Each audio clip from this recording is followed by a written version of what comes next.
হে যুবক যুবতী ভাই বোনেরা, তোমরা হ্যাপি নিউ ইয়ার কী জন্য লেখো? তোমরা কি চাও ইহুদি খ্রিস্টানদের সাথে কিয়ামতের ময়দানে থাকতে? তাহলে তোমরা হ্যাপি নিউ ইয়ার লেখো। কারণ আল্লাহ রাসূল সাল্লাল্লাহু আলাইহি সাল্লাম বলেছেন যে যার কীর্তি কালচার মানে কাজ যার সাথে মিশে যাবে তার হাসরের ময়দান তার সাথেই হবে। তোমরা কি চাও ইহুদি খ্রিস্টানদের নীতিই হচ্ছে এটা, হ্যাপি নিউ ইয়ার, তারপর দিবস পালন করা, এইগুলো শুধুই ইহুদিদের, খ্রিস্টানদের, হিন্দুদের নীতি। এগুলো তোমরা যদি করে থাকো তাহলে তোমাদের কাল হাসরের ময়দানে ইহুদি খ্রিস্টানদের সাথে থাকতে হবে। তোমরা কি এটা চাও? আমি জানি কেউ তোমরা চাও না, যেহেতু তোমরা মুসলিম।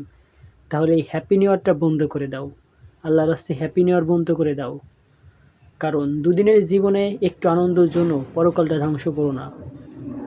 তো সকলে আল্লাহ যেন এটা মানার তৌফিক দেন। তো আজকের মতো এই পর্যন্ত আমি রাখলাম। টাটা, বাই বাই, আল্লাহ হাফেজ।